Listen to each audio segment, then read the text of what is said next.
So, hello everyone. Let us continue our discussion on relations with closure of the relations. So, literally, let us define what does closure means. Closure actually क्या होता है?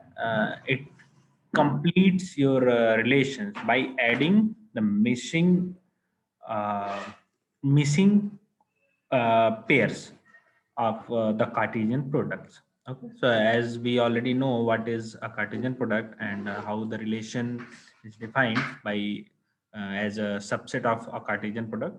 Okay, so let us continue with reflexive closure. Reflexive closure का मतलब क्या होता है?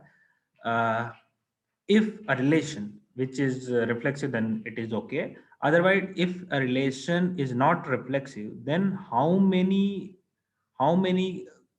pairs do we have to add to make it reflexive relation? Okay, so reflexive closure is the process of adding the missing pairs of the Cartesian product to make it reflexive. Okay, so closure means close to a reflexive relation. So for example, if you have been given this set one having the elements 1 2 3 4, and suppose we have 1 1 2 2 and 3 3, but we can clearly see that 4 4 is missing. Okay, so reflexive closure of this relation includes what? We need to add this 4 4 element, 4 4 वाला pair हमें इसमें add करना पड़ेगा to make it reflexive. Okay, so this is about reflexive closure. Similarly, in a very similar way, to make a relation symmetric, what we need to do is, suppose if symmetric में क्या होता है कि अगर A be given है तो हमें B ए ensure करना है कि उसमें हो. अगर ऐसा नहीं है तो आप उसको ऐड कर दोगे सिंपली. ठीक है, we don't have to go element by element. तो इसमें क्या होगा? We'll go check every elements of the relation, every pair of the relation. और अगर 1 2 गिवन है तो then 2 1 must be there. if 3 4 is given and we can clearly see that 4 3 is not available, then we'll add 4 3.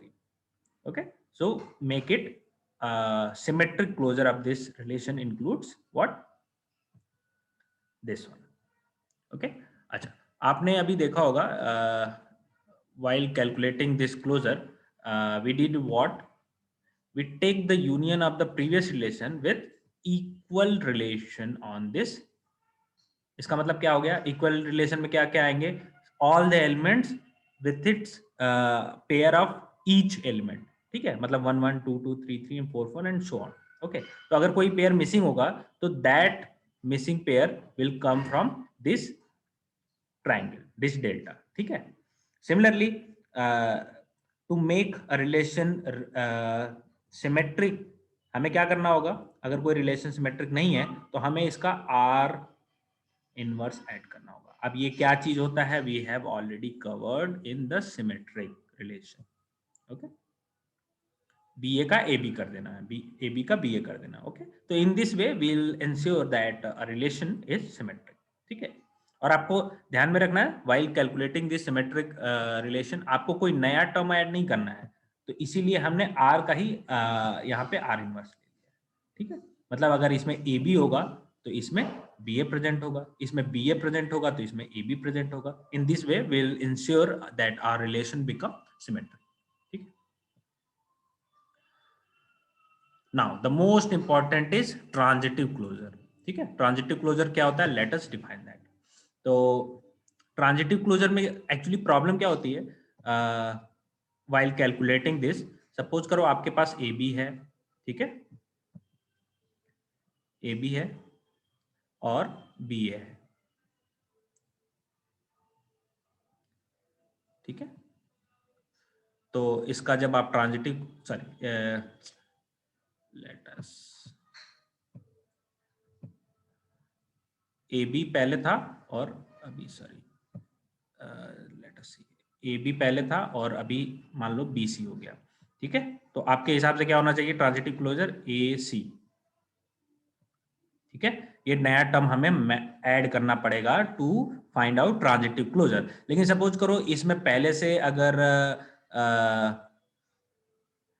A, sorry, इसमें पहले से अगर कोई, just ठीक है। तो मान लो ये आपको दो टर्म गिवन है, तो टू मेक इट रिफ्लेक्सिव हमें ए सी ऐड करना पड़ेगा। लेकिन मान लो अगर इसमें आपके पास कोई टर्म है सी डी, ठीक है, अगर सी डी भी इसमें प्रेजेंट है तो क्या होगा, अभी ये टर्म आपका रिफ्लेक्सिव सॉरी ट्रांजिटिव नहीं होगा ये रिलेशन। क्यों नहीं होगा? क्योंकि आपने नया टर्म एसी ऐड किया हुआ है, बट यहाँ पे सी डी भी प्रेजेंट है। ठीक है, तो यानी कि रिफ्लेक्ट ट्रांजिटिविटी का रूल यहाँ भी अप्लाई होगा। ठीक है, तो एक आपको टर्म और ऐड करना पड़ेगा इसमें, ए डी। ठीक है, तो इस व्यवस्था में, इस एल्गोरिथम में इस तरीके से ट्रांजिटिव क्लोजर कैलकुलेट करने में प्रॉब्लम क्या है कि आपको हर बार जो भी आप नया टर्म ऐड करोगे उसको एग्जिस्टिंग रिलेशन में देखना पड़ेगा कि उससे उसके करस्पॉन्डिंग में कोई और टर्म है जिसपे हम ट्रांजिटिविटी फाइंड आउट कर सकते हैं क्या। इसलिए इस एल्गोरिथम में आपको दिख रहा होगा, ट्रांजिटिव क्लोजर फाइंड आउट करने के लिए हमने कई बार सेट से यूनियन लिया हुआ है। ठीक है, आर स्क्वायर का मतलब क्या हो गया, we are putting R in R R. ठीक है, ये क्या होता है, कंपोजिट रिलेशन, आपको पहले ही बताया हुआ है। ठीक है, तो इसी तरीके से आर थ्री कैलकुलेट करने के लिए आर स्क्वायर आर, मतलब आर स्क्वायर जो कि हमें प्रीवियस स्टेप से मिला है, और फिर हम एक बार और कंपोजिट रिलेशन लेंगे विद आर इटसेल्फ, तो आपको समझ में आ गया होगा। पहले हमने जो आर स्क्वायर लिया था regarding A B and B C, ठीक है, उसके बाद सपोज करो सी डी जो हमारा टर्म था अभी हमने देखा है, तो उसके साथ हमने ये फिर से ट्रांजिटिव रिलेशन फाइंड आउट किया। ठीक है, तो कंपोजिट रिलेशन फाइंड आउट करने का जो प्रोसेस है will repeat until we have all the transitive terms added into our relation। ठीक है, तो इसके लिए एक वेल डिफाइंड एल्गोरिथम है, दैट इज वार्सल्स एल्गोरिथम। और ये आपका डेटा स्ट्रक्चर में आप लोग आगे पढ़ोगे। It is also used in finding whether there is a path from one point to another point. ठीक है, तो let me okay, so before going into Warshall algorithm and how this path finding algorithm works, let us define a matrix representation of a relation। ठीक है, उसमें क्या होता है, जैसे कोई टर्म मान लो प्रेजेंट है, तो विल, जैसे मान लो ये आपका, let us see with an example, इससे आपको ज्यादा क्लियरली समझ में आएगा। Then we'll come to our formal definition of matrix relations representation in matrix form. Okay, तो सपोज करो आपके पास जो भी एलिमेंट्स हैं, you will write in a row in a row and as a column. ठीक है, अब क्या होगा, जैसे मान लो वन वन अगर प्रेजेंट है हमारे रिलेशन में, तो हम इसमें वन लिख देंगे। मान लो वन टू प्रेजेंट नहीं है, तो यहाँ पे हम जीरो लिख देंगे। ठीक है, सिमिलरली वन थ्री हमारा प्रेजेंट है, वन थ्री प्रेजेंट है, तो हम इसको वन मार्क करेंगे। तो आपको समझ में आ गया कार्टेशियन। तो इससे क्या हो गया, वी कैन क्लियरली सी कि ये जो भी आपका मैट्रिक्स है that is N cross N, यानी एन स्क्वायर टर्म्स हैं इसमें। ठीक है, और उसमें से जो भी टर्म हमारे रिलेशन में प्रेजेंट हैं उनको हम वन मार्क करेंगे, और जो भी टर्म हमारे मिसिंग है उनको जीरो मार्क करेंगे। ठीक है, तो इसको शॉर्ट फॉर्म में हम ऐसे लिख सकते हैं, relation in matrix form is denoted at A I J. A I J अगर प्रेजेंट होगा तो हम वहां पे वन लिखेंगे, अदरवाइज जीरो लिखेंगे। ठीक है, और ए आई जे जैसे आपको बताया, it will be mark zero if I J is not part of a relation. ठीक है, is not a member of R, मतलब वो रिलेशन का हिस्सा नहीं है। और A I J will be marked one if I J is a part of R. ठीक है, और और इसका यूज करके हम एक ग्राफ भी बना सकते हैं। ठीक है, जिसको डायग्राफ बोलते हैं, डायरेक्टेड ग्राफ। अब ग्राफ क्या होता है, मैं अभी आपको शॉर्ट में समझा देता हूं। जब आप डेटा स्ट्रक्चर में ग्राफ कंप्लीट कर लोगे, then you will become more familiar with the graph. ठीक है, ग्राफ क्या होता है, बेसिकली इसमें दो चीजें होती हैं, वर्टेक्स एंड एजेस। ठीक है, तो वर्टेक्स कुछ भी हो सकता है। आप एक्चुअल रियल प्रॉब्लम में आप वर्टेक्स को किसी भी तरीके से बता सकते हो। जैसे मान लो ये आपका हो गया, हम सिटी का एक ग्राफ बना सकते हैं। ठीक है, तो ये मान लो आपका this one is Lucknow, this one is Kanpur. ठीक है, और ये आपका कन्नौज। ठीक है, कन्नौज छोटा है इसलिए हमने इसको थोड़ा छोटा बनाया है। ठीक है। और पहले पहले रास्ता कैसा होता था, जब ये एक्सप्रेसवे नहीं बना था, आगरा लखनऊ एक्सप्रेसवे, देन लखनऊ से पहले आपको कानपुर आना होता था, देन आपको कन्नौज आना होता था। ठीक है, बट अभी एक्सप्रेसवे भी बन गया है। ठीक है, मान लो एक्सप्रेसवे नहीं बना है, ठीक है, तो वी कैन क्लियरली सी कि आप पहले जब हम मैट्रिक्स फॉर्म में लिखेंगे इसको, ठीक है, तो आप देखोगे कि L टू K के बीच में कोई डायरेक्ट पाथ नहीं है। ठीक है, तो यहाँ पे मैट्रिक्स में L और K के बीच में 0 लिखा जाएगा। लेकिन जब आप देखेंगे, आप एक इटरेशन या कंपोजिट रिलेशन फाइंड आउट करेंगे, तो आप देखेंगे L से K तक का पाथ है, कानपुर, लखनऊ टू कानपुर का पाथ है, कानपुर टू कन्नौज का पाथ है, तो we can clearly see that there is an indirect path from Lucknow to Kannauj. ठीक है, और मान लो अब तो ये एक्सप्रेसवे बन गया है, ठीक है, तो आपके पास दूसरा ही पाथ है। ठीक है, तो क्लियरली मैं आपको इससे क्या समझाना चाह रहा था कि आप देख लो, ट्रांजिटिविटी होल्ड्स गुड हियर। ठीक है, मान लो अगर एक्सप्रेसवे को आप पिक्चर से बाहर निकाल देते हो, तो transitivity via transitive relation means there is a path from Lucknow to Kanpur and there is a path from Kanpur to Kannauj, तो we can see that Kannauj is indirectly connected from Lucknow. ठीक है, तो ट्रांजिटिव रिलेशन का मतलब इतना ही होता है। ठीक है, और उसको हम ग्राफ से कैसे रिप्रेजेंट कर पाए, you have clearly seen this. ठीक है, तो ग्राफ पे आगे डिस्कशन बाद में होगा, अभी हम उसको थोड़ा सा ऐसे ही समझ लेते हैं। ठीक है, तो एल्गोरिथम आपको थोड़ा सा मैं शॉर्ट में समझा देता हूँ, बाकी ये वार्सस एल्गोरिथम आप डेटा स्ट्रक्चर की क्लास में भी देखोगे। ठीक है, तो तरीका क्या है फाइंड आउट करने का ट्रांजिटिविटी, पहले आप इसको रिलेशन फॉर्म में लेके आओ। ठीक है, और हम इसको MR का जीरोथ मैट्रिक्स बोलेंगे। जीरोथ मैट्रिक्स मतलब we haven't done any operations on it. ठीक है, अब क्या करोगे, आप फर्स्ट रो पहले टाइम में M1 कैलकुलेट करने के लिए, आप जीरो मैट्रिक्स के फर्स्ट रो और फर्स्ट कॉलम को मास्क कर दोगे, यानी कि इस रो यानी फर्स्ट रो और फर्स्ट कॉलम में कोई चेंज नहीं आएगा। अब आप क्या करोगे, अगर अब क्या करेंगे आप, बाकी के जो बचे हुए एलिमेंट्स हैं, यानी ये और third row third row third row and fourth row and fourth row, इसको आप ट्रेवर्स करेंगे। ठीक है, तो let us come to our first element being considered. ठीक है, इसके करस्पॉन्डिंग कॉलम क्या है, सेकंड कॉलम। ठीक है, और इसके करस्पॉन्डिंग रो क्या है, सेकंड रो।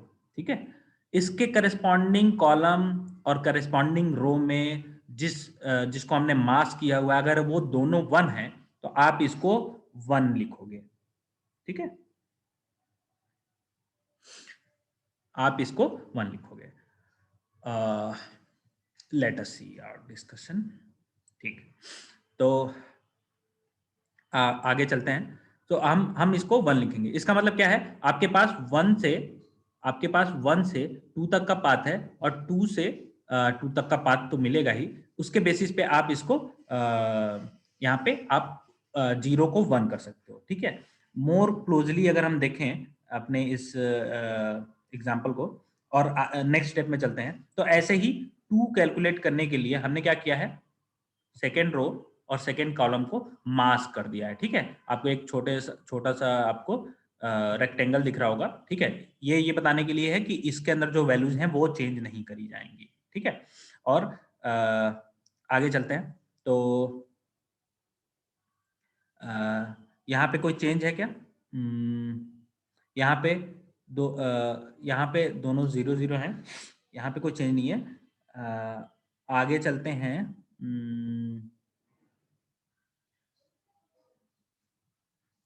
हाँ, तो आप फर्स्ट एलिमेंट को देखेंगे बीइंग कंसीडर्ड। ठीक है, तो इसके करस्पॉन्डिंग रो में भी 1 है और करस्पॉन्डिंग कॉलम में, जिसको हमने मास्क किया हुआ है, यानी कि सेकेंड रो और सेकेंड कॉलम दोनों में ही 1 1 वैल्यू है, इसलिए M2 में। ठीक है, इसलिए यहाँ पे हमने 1 लिख दिया है। ठीक है, और कहीं ऐसी सिचुएशन है क्या कि करस्पॉन्डिंग रो और कॉलम दोनों में 1 हो। ठीक है, यहाँ पे नहीं है, यहाँ पे नहीं है, सॉरी यहाँ पे नहीं है। ठीक है, यहाँ पे नहीं है, यहाँ पे नहीं है, और यहाँ पे भी नहीं है। ठीक, ऐसे ही आगे चलते हैं।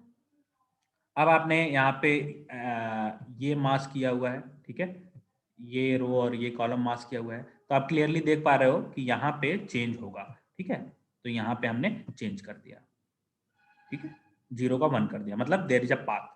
अब लास्ट वाले में क्या करेंगे, लास्ट रो और लास्ट कॉलम को मास्क किया, ठीक है, तो आप क्लियरली देख पाओगे कि यहाँ पे चेंज आएगा, ठीक है। तो आप देख लो यहाँ पे चेंज आ गया, तो ये हमारा ट्रांजिटिव क्लोजर है, ठीक है। तो ये this algorithm guarantees that a set having n elements, अगर n टाइम आप ये ऑपरेशन कंटिन्यू करते हो, means finding out composite relations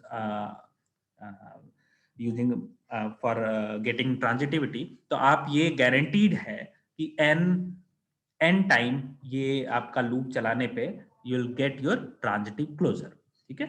तो अब ये क्या एल्गोरिथम है, ये डेटा स्ट्रक्चर में आप बहुत विस्तार से पढ़ोगे इसको, और इसका यूज हम कैसे करते हैं टू फाइंड आउट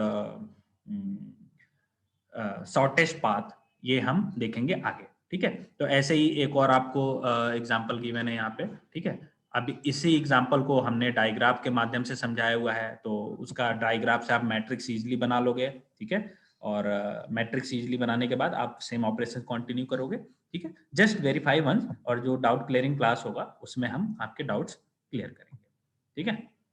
और final relation in our discussion is equivalence relation. Equivalence relation का मतलब क्या है, a relation R on A is set to be equivalence if it satisfies the following properties, ठीक है। मतलब R will be called equivalence relation if R is reflexive, if R is symmetric and if R is transitive।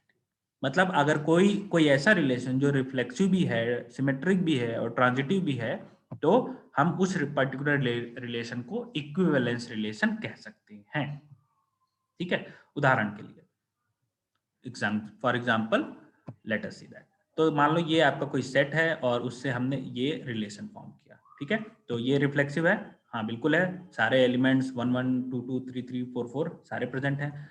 Symmetric है क्या, symmetric, symmetric बोलता है अगर ए B present है तो बी ए भी प्रेजेंट होना चाहिए, हाँ वो भी है। ट्रांजिटिव, ट्रांजिटिव देखो, अगर 1 1 है, ठीक है, तो 1 1 का कंपोजिशन विथ इटसेल्फ, ये 1 1 ही आएगा, तो कोई इशू नहीं है। मतलब ये रिफ्लेक्सिव, सिमेट्रिक और ट्रांजिटिव तीनों है, ठीक है। तो इसलिए हम इसको रिफ्लेक्सिव इक्विवेलेंस रिलेशन कह सकते हैं। सिमिलरली आपका दूसरा एग्जांपल देखो, 1 2 3 4, अब इसमें कुछ और टर्म ऐड किए गए हैं, 1 2 ऐड किया तो 2 1 भी ऐड किया, ठीक है, 3 4 ऐड किया तो 4 3 भी ऐड किया। अब ये देखो, क्या ये रिफ्लेक्सिव, ट्रांजिटिव और सिमेट्रिक हैं? ऑब्वियसली सिमेट्रिक तो है, रिफ्लेक्सिव भी है। ट्रांजिटिविटी के लिए देखो, 1 से 2, फिर 2 से 1, तो for this 1 1 must be present, हाँ 1 1 प्रेजेंट है। ऐसे ही बाकी 3 4 एंड 4 3 के लिए 3 3 प्रेजेंट होना चाहिए, ट्रांजिटिविटी के लिए हाँ वो प्रेजेंट है, ठीक है। तो this is reflexive, symmetric and transitive at the same time, तो हम इसको कह सकते हैं this is R equivalence relation. आगे चलते हैं, आगे चलते हैं। सो आपके लिए कुछ एग्जांपल्स हैं, आपको इसको आइडेंटिफाई करना है, ठीक है। तो हम कह रहे हैं कि there is a set of integer z, ठीक है, और we are defining our relation x related to y if and only if x plus Y is even, ठीक है। अब आपका ये आपका set iterative form, set roster form में नहीं लिखा हुआ है, अब हम यहाँ पे सेट का रोस्टर मेथड में वो लिया हुआ है, रूल्स मेथड में, ठीक है। तो यहाँ पे आप देख रहे हो x plus x is even, ठीक है, ऑब्वियसली ये ऑड नंबर्स के लिए भी ट्रू होगा, इवन नंबर के लिए ट्रू होगा, ठीक है। और आपके रिलेशन की कंडीशन क्या है, रिलेशन में एक्स वाई तभी रखे जाएंगे if X plus Y is even, ठीक है। तो X plus X, X R X, मतलब X plus X will be even always, ठीक है। तो इसको जेड का पार्ट बना सकते हैं, तो ये रिलेशन रिफ्लेक्सिव तो है। अब x प्लस वाई भी इवन है अगर, तो y प्लस एक्स भी इवन होगा, यानी x आर वाई है, यानी x y अगर सेट में है तो हम वाई एक्स भी रख सकते हैं, रखना ही पड़ेगा क्योंकि ये भी इवन होगा। तो इस लिहाज से आपका ये रिलेशन सिमेट्रिक भी होगा, ठीक है। अगर x प्लस वाई इवन है, y प्लस जेड इवन है, इसका मतलब x प्लस जेड भी इवन होगा, ठीक है, तो ये आपका ट्रांजिटिविटी भी सेटिस्फाई कर रहा है। इसका मतलब this particular relation x plus y is even is both is all means reflexive, symmetric and transitive at the same time, तो हम इसको इक्विवेलेंस रिलेशन कह सकते हैं। अब इक्विवेलेंस रिलेशन की एक प्रॉपर्टी होती है, प्रॉपर्टी क्या होती है, प्रॉपर्टी क्या होती है, लेट अस सी दैट। ये गेट में कई बार ये क्वेश्चन आया हुआ है। तो let R be an equivalence relation on A, ठीक है, तो ए क्या है, ए स्मॉल ए वो आपके सेट का एलिमेंट है। The equivalence class of A denoted as bracket में ए और ए पे बार, ठीक है, and defined as a partition of equivalence relation such that b an element of a such that ab is part of that relation। इसका मतलब क्या है, set of all element related to A. इसका मतलब जैसे मान लो ये आपका एक इक्विवेलेंस रिलेशन है, ठीक है, तो हम हर एलिमेंट के लिए इसका इक्विवेलेंस का क्लास निकालेंगे, ठीक है। तो वन के लिए जब आपने ये काम किया तो वन से कितने एलिमेंट रिलेटेड है, जस्ट वन, ठीक है, वन वन, तो वन के केस में सिर्फ वन आएगा, ठीक है। ऐसे ही टू के केस में सिर्फ टू आएगा, ऐसे ही थ्री का जब इक्विवेलेंस पार्टीशन करोगे आप तो उसमें सिर्फ थ्री आएगा, एंड फोर का करोगे तो सिर्फ फोर आएगा। ये एग्जांपल शायद उतना अच्छा नहीं है, आपको क्लियरली नहीं समझ में आएगा, तो let us see with another example. Okay, तो हमारा जो दूसरा रिलेशन था, ठीक है, इसमें हमने क्या किया है, ये सिमेट्रिक पार्ट ऐड किया हुआ, ये और ये एक्स्ट्रा ऐड किए हुए हैं, ठीक है। तो we are trying to find out all the equivalence classes। तो जितने भी एलिमेंट हैं, equivalence classes will be defined as per all the elements present in the set, ठीक है। तो सेट में कितने एलिमेंट प्रेजेंट हैं, 1 2 3 4 सारे के सारे, तो सबके लिए हम लिखेंगे। अब वन के साथ कितने और एलिमेंट रिलेटेड है, तो आप देखोगे वन वन इससे रिलेटेड है, वन टू रिलेटेड है, मतलब वन से वन और टू दो एलिमेंट रिलेटेड है, तो ये लिख दिया। सिमिलरली टू के साथ टू के साथ ये वन रिलेटेड है और ये टू रिलेटेड है, तो टू के साथ वन टू रिलेटेड है। सिमिलरली आप थ्री के साथ देखोगे थ्री फोर रिलेटेड है, और फोर में देखोगे तो फोर थ्री रिलेटेड है। बट आप ये देखो ये दोनों चीज सेम है और ये दोनों चीज सेम है, ठीक है। तो नंबर ऑफ इक्विवेलेंस क्लासेस कितने हो गए, यूनिक इक्विवेलेंस क्लासेस कितने हो गए, जस्ट टू, ठीक है। तो हम ये कह सकते हैं in other words that equivalence relation partition a sets into distinct equivalence classes, ठीक है। और इस हिसाब से इसकी प्रॉपर्टीज हम देखें तो प्रॉपर्टीज ऑफ इक्विवेलेंस रिलेशन क्या है, जिस जो इक्विवेलेंस क्लास आप निकालोगे that element must be a part of that equivalence class, each element, ठीक है।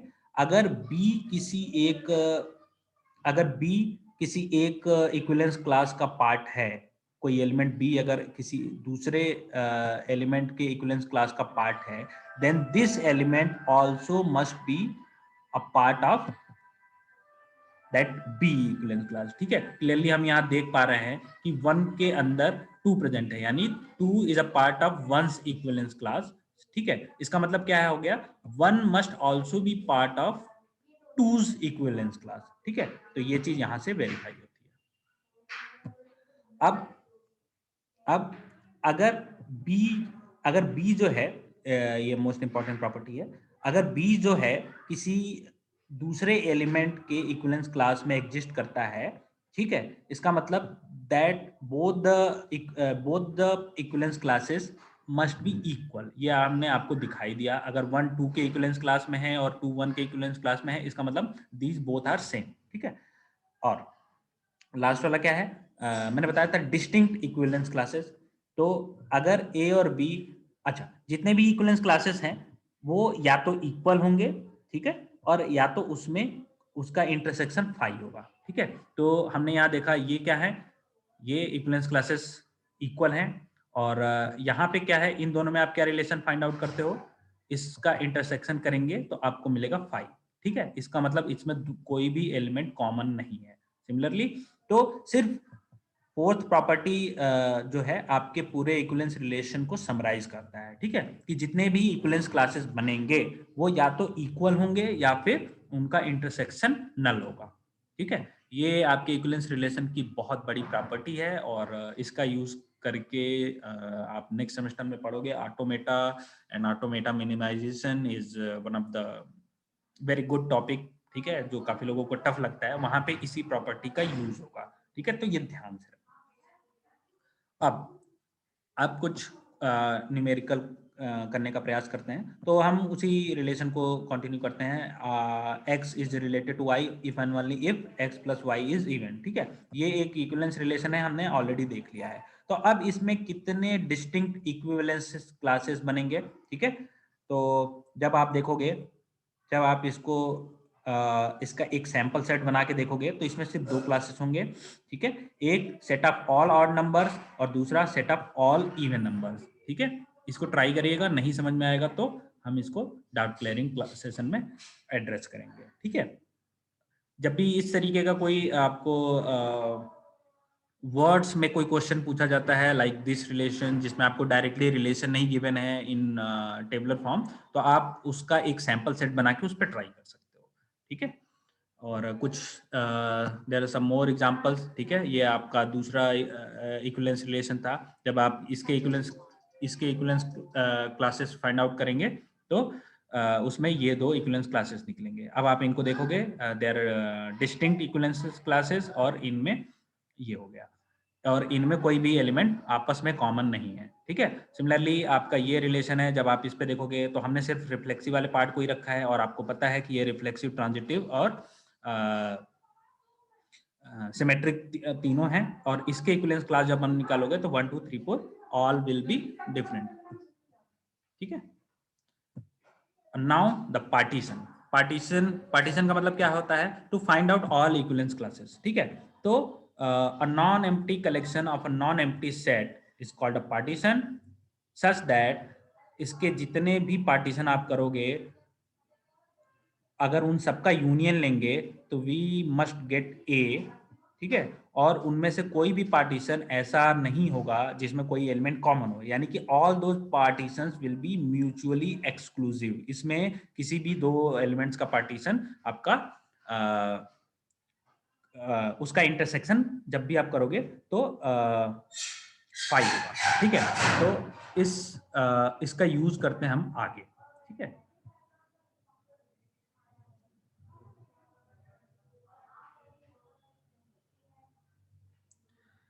ऑलराइट, सो आगे चलते हैं। यहाँ पे आपके पास कुछ सैंपल सेट्स हैं, ठीक है। यहाँ पे आपके पास कुछ सैंपल सेट हैं। ये आपका कोई सेट है, ये एक 6 पार्ट पार्टीशन है। अगर ये आपका, अगर सिर्फ 1 1 देखोगे आप, ये एक सेट बना के 1 1 2 2 3 3 4 4 5 5 6 6 इस तरीके का अगर कोई रिलेशन है, ठीक है, सिंपल रिफ्लेक्सिव रिलेशन, तो which is also equivalence relation, जब आप इसका पार्टीशन करोगे तो इसमें आपको 6 पार्टीशन मिलेंगे, ठीक है। ये आपका, ये भी एक आपका वैलिड पार्टीशन है। इसमें से आप देख सकते हो कि ऑल पार्टीशन सबका यूनियन लेंगे तो हमें ये सेट मिल जाएगा, और इसमें से कोई भी एलिमेंट आपका सारे एलिमेंट म्यूचुअली एक्सक्लूसिव हैं, यानी कि जितने भी पार्टीशन है, सब पार्टीशन है, उसके अंदर कोई भी एलिमेंट कॉमन नहीं है, ठीक है। यहाँ पे भी आप देखोगे 1 2 3 4 ये इनमें कोई कॉमन नहीं है, और 5 6 आपका आपका अलग है। अब ये आपका 2 पार्ट पार्टीशन है, ठीक है, और ये सिंगल पार्ट पार्टीशन है, ठीक है। लेकिन ये जो लास्ट वाला पार्टीशन है, आप इनमें देखोगे कि ये एक वैलिड पार्टीशन नहीं है। क्यों नहीं है? क्योंकि इसमें 4 एलिमेंट ऐसा है जो दोनों ही पार्टीशन में अपीयर हो रहा है, तो ये नहीं होना चाहिए, ठीक है। तो ये एक वैलिड पार्टीशन नहीं है।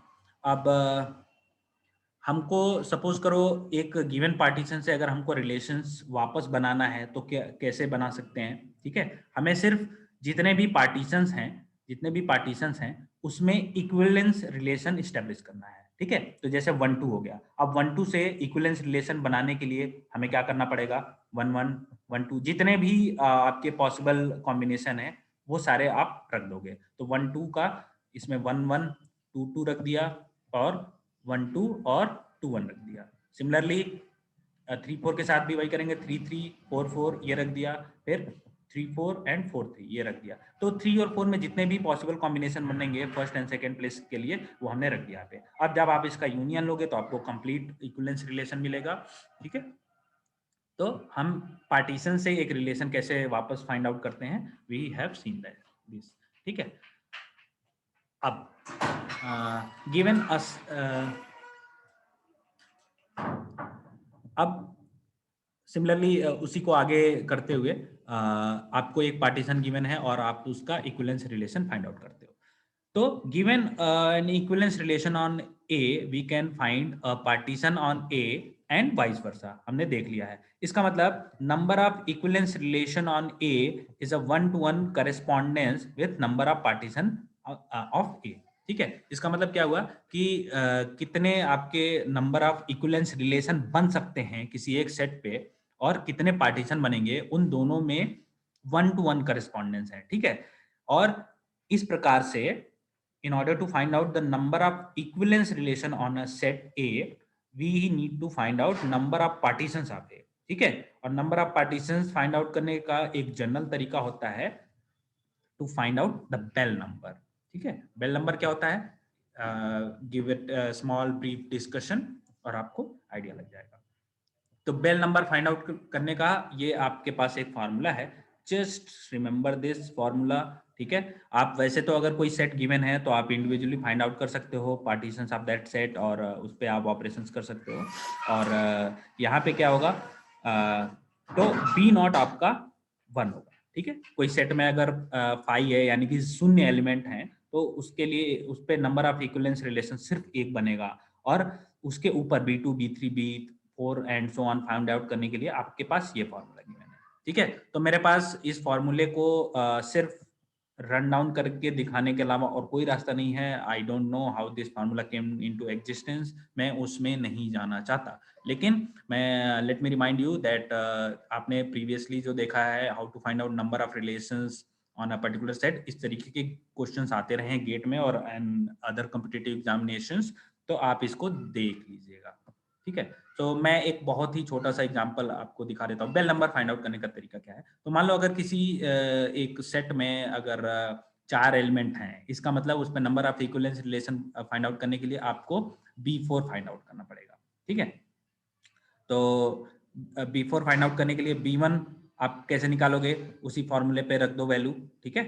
C00 इंटू B1, ठीक है। B1 की वैल्यू 1 थी, आप यहाँ पे रखो 1C0 into B naught plus 1C1 into B1 और उनकी वैल्यू आप देखोगे तो B2 निकलेगी। ऐसे ही B3 की वैल्यू देखोगे तो 5 निकलेगा और B4 की वैल्यू देखोगे तो 15 निकलेगा, ठीक है। तो ये आपका हो गया बेल नंबर, ठीक है। अब एक एग्जांपल से हम देखते हैं, this might be a GATE question, okay. तो ये आपके पास एक रिलेशन है, अब इसको एक सेट है और उस पे बोले how many number of equivalence relations are possible on this set, तो आपको पता है B4 की वैल्यू होती है 15, तो इसका आंसर होगा 15, ठीक है। अब कह रहे हैं कि R1 is an equivalence relation on A, R2 is an equivalence relation on A। अब बोल रहे हैं कि R1 intersection R2 is an equivalence relation of A। ये आपका फर्स्ट स्टेटमेंट है। सेकंड स्टेटमेंट कह रहे हैं कि R1 union R2 is an equivalence relation on A, ठीक है। अब इसमें से कह रहे हैं कि कौन सा ट्रू है, ठीक है। तो ट्रू और फॉल्स फाइंड आउट करने के लिए आपको सिर्फ इतना देखना है कि R1 इंटरसेक्शन R2 और R1 यूनियन R2 में कौन, क्या ये रिफ्लेक्सिविटी, ट्रांजिटिविटी एंड सिमेट्री क्या होल्ड करती है। अब आप इंडिविजुअल रिलेशंस में जाके ये वेरीफाई करो कि जब भी हमने रिलेशन डिस्कस किया तो हमने बताया था कि अगर कोई दो रिलेशन है, एक टेबल बनवाई थी इन जस्ट प्रीवियस लेक्चर, कौन कौन से रिलेशन यूनियन और इंटरसेक्शन के अंदर क्लोज्ड हैं, ठीक है। तो इक्विवेलेंस रिलेशन शायद उसमें नहीं था, तो इक्विवेलेंस रिलेशन क्लोज तभी होगा जब वो कोई पर्टिकुलर रिलेशन आपका रिफ्लेक्सिविटी, ट्रांजिटिविटी और सिमेट्री तीनों में क्लोज होगा, ठीक है। तो आप ये क्लियरली फाइंड आउट कर पाओगे कि सिर्फ इंटरसेक्शन ही है जो तीनों में क्लोज होता है, ठीक है। यूनियन जो है वो बाद के 3 में नहीं होता है, ठीक है। तो इसलिए ये इक्विवेलेंस भी नहीं होगा। बाकी हम अगला डिस्कशन रखेंगे पार्शियली ऑर्डर्ड सेट पे, तो मैं आपको थोड़ा सा बस ब्रीफ कर देता हूँ। a relation which is reflexive, antisymmetric and transitive, ठीक है, इसको बोलते हैं पार्शियली ऑर्डर्ड रिलेशन। ठीक है, तो पार्शियली ऑर्डर्ड रिलेशन के लिए क्या होना चाहिए? अगर कोई रिलेशन रिफ्लेक्सिव है, एंटीसिमेट्रिक है और ट्रांजिटिव है, तो ऐसे रिलेशन को हम बोलेंगे पार्शियली ऑर्डर्ड रिलेशन। ठीक है, अब इसका जो डिस्कशन होगा वो हम आगे करेंगे, वेरी बहुत आई मीन डिटेल में करेंगे। इस पे आपका एक पूरा सब आधी यूनिट है। ठीक है, तो जैसे मैं आपको एक बस बता देता हूँ with an example, just bear with me. ठीक है, डिवीजन या सबसेट, ठीक है, ये पार्शियली ऑर्डर्ड रिलेशन है। तो डिवीजन पार्शियली ऑर्डर्ड कैसे है? डिवीजन रिफ्लेक्सिव होता है, ये हमने देखा था। ठीक है, डिवीजन क्या करता है? 1 divided by 1, 2 divided by 2, 3 divided by 3, यानी कि ये एंटी सिमेट्रिक भी होता है। ठीक है, ट्रांजिटिविटी अगर 2 डिवाइड्स 4, ठीक है, 2 divides 4 then 2 divides 8 then 2 divides 16। ठीक है, तो इस तरीके से आप देखोगे इसमें ट्रांजिटिविटी भी होती है, यानी कि रिफ्लेक्सिव, एंटीसिमेट्रिक एंड ट्रांजिटिव, इसलिए इसको हम पार्शियली ऑर्डर्ड रिलेशन बोल सकते हैं। ठीक है, तो ये आपका हो गया पार्शियली ऑर्डर्ड रिलेशन, और हम इसको देखेंगे डिटेल में with introduction of Hasse diagram. Okay, so let us end our discussion here and we'll see you in next class. Thank you.